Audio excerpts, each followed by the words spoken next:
My name is Brandon, and this is AgXcel's GX50 N-Fuse. This is operated off of 240-volt single phase. Looking at the control box that you have on top here, you do have a lid that sits over the touchscreen monitor that's on there. That's just for weather protection, protection from the rain, wind, hail, and UV as well. So you can go ahead, you can open that up if you need to, but theoretically you could always keep this closed if you didn't have to change your recipe. Because the way you control this system is with these 4 buttons here. You have 4 presets for the rates that you want, and then you have your start and stop. You don't have to use the touchscreen unless you're changing a setting or you're changing the amount of product that you want to put out. So if you were to open this up real quick, right now we're just on the home screen.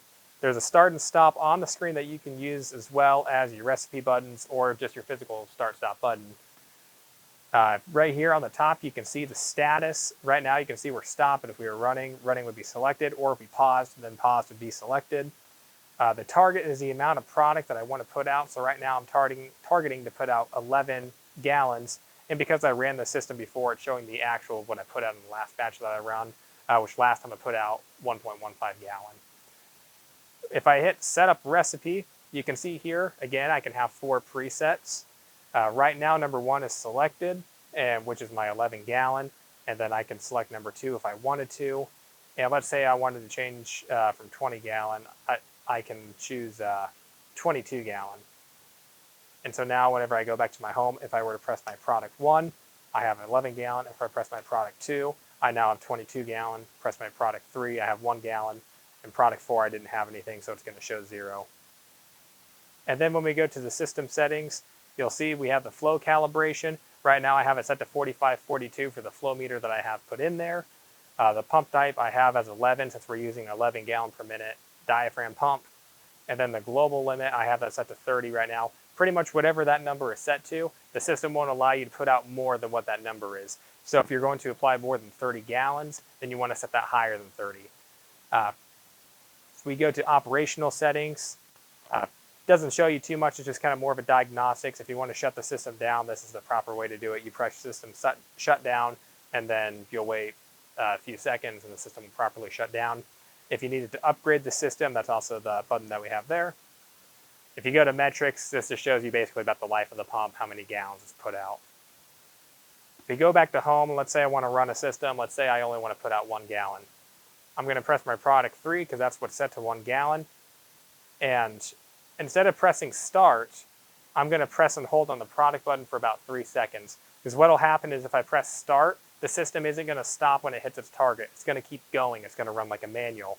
Versus if I press and hold my product button for the 3 seconds, the system's going to turn on still, but it's going to stop when you hit the target, and it's not going to surpass it. So I'm going to press and hold.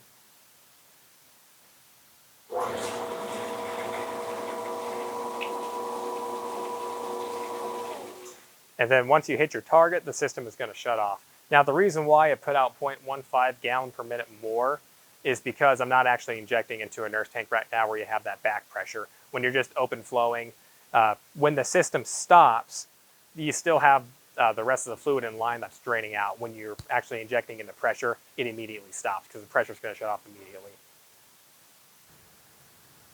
Now looking at the inside of the GX50 unit here, we use a positive displacement diaphragm pump.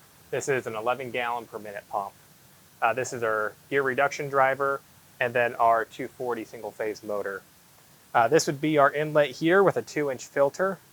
As we go into the pump over here, we'll then come out of the pump into our flow meter, and then out of the flow meter, we go in on that top right corner there. Now we do also have a stainless steel check valve here as well in case an anhydrous did come back through the hose, then we don't get it inside the rest of the system here. There's also a check valve on the end of the hose that's included with the nozzle on the system. This will be an adjustable bypass valve. This will help adjust how high of pressure you can get. We include a 400-pound pressure gauge with the GX50 as well. So if you needed to put out more or less product, you can adjust the system's rate with that valve, or if you needed to lower the pressure, you can also adjust it with that valve. We also do have a bypass that's included with the system. This will go back into the inlet of the system, and this goes back just before the filter here. So that would be another safety valve. So the pump that we use is a positive displacement diaphragm pump. So what that means is for every revolution, you're going to be putting out the same amount of product. And there's 3 heads on this diaphragm pump. That also means that it runs really smooth as well. You don't get a lot of violent shaking with it. In combination with the magnetic flow meter that we use, the magnetic flow meter doesn't have any moving parts in it. So the way it functions is it's going to read the ions that's in the product that you're using. It's a very accurate system, very low maintenance. You don't have to clean a little turbine that's inside of it. The pump will use a non-detergent 30-weight oil.